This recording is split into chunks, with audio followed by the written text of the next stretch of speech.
Hello everyone, Jeff here with A Taste for Whiskey, and on today's episode of Mixing It Up with Bill, he's going to show you a drink that's going to beat the summer heat and not too sweet.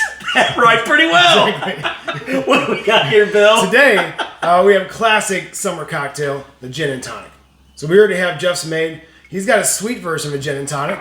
We can also, we're going to talk about today, making a savory version of Gin and Tonic. It all depends on how you like your gin.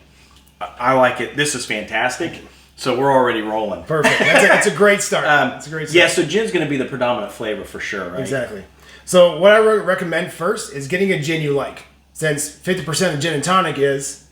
Gin. Gin, exactly. You got to have a good gin. So we'll start off picking a gin you want, taste it neat, and then make it for your drink. I love that. So Jeff loves a little bit of sweet, so that's why we made a sweet Gin and Tonic for Jeff.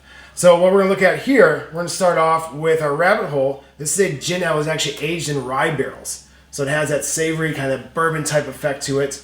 So we'll start with that, 2 ounces of our rye finished gin. Fantastic. Absolutely. Exactly. Do you know where gin was originated? London. London. Jeff, I wish I could tell you were wrong. You're dead wrong on that one. So let me pour you a story. Oh. So we're going to start off here. We got our gin. All right. Gin originated in Holland in the 1600s. So a lot further back, a lot further east than we all thought. Okay. So it started in Holland. It was created by a Dutch physician. So he used it. It was very potent. It's called Genevieve. So they used it to help with circulation, and they gave it to their soldiers. So the soldiers, since it was so potent, would call it Dutch courage. Love it. So have you heard that saying, Dutch courage? That's where that originally came from, strong gin. I love it. Exactly. Anything you can make it as a medicinal, fantastic. Exactly. And it makes us feel good in the summer, which is even a double dose there. So after we have our gin inside the Gin and Tonic, the next thing we'll pour is a little bit of our tonic. So there's a couple ways you can do tonic. One way I like to find out is using the stuff you have, and I'm sure like me, a lot of you may have a soda stream.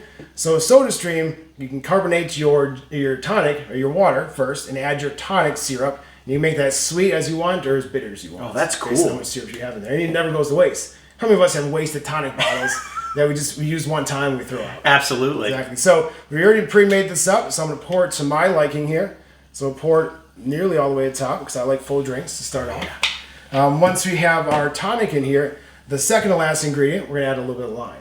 Oh, I love that. So lime, you can get large chunks, squeeze a lot of lime juice out, but that gets kind of messy. You start to sting people's eyes with the lime juice. You don't want to do that. So I like to squeeze a little bit out into a container and put a little bit of lime juice in there, about a quarter of an ounce. So pour that in. And then at the very top, we'll get our little lime. So I don't like to use a lot of garnishes, but we have lime. We're going to go ahead and squeeze that in there. So now, as with the Gin and Tonic, we have the classic Gin and Tonic. It originated in Holland with gin, and then it started to move across the world. People loved gin. So then eventually got to Britain. So when Britain started to colonize India, they brought gin with them, and they were worried about malaria, so they would use quinine. So quinine is the classic ingredient in tonic. So what they would do, since it was so dang hot in India, they would pour the two together because no one wants to drink quinine separate and wanted to quench your thirst. So hence, we got the classic Gin and Tonic. That's a lot of good stuff here in one little glass here, Bill. Exactly. We'll give it a little stir. Cheers. Cheers. Cheers.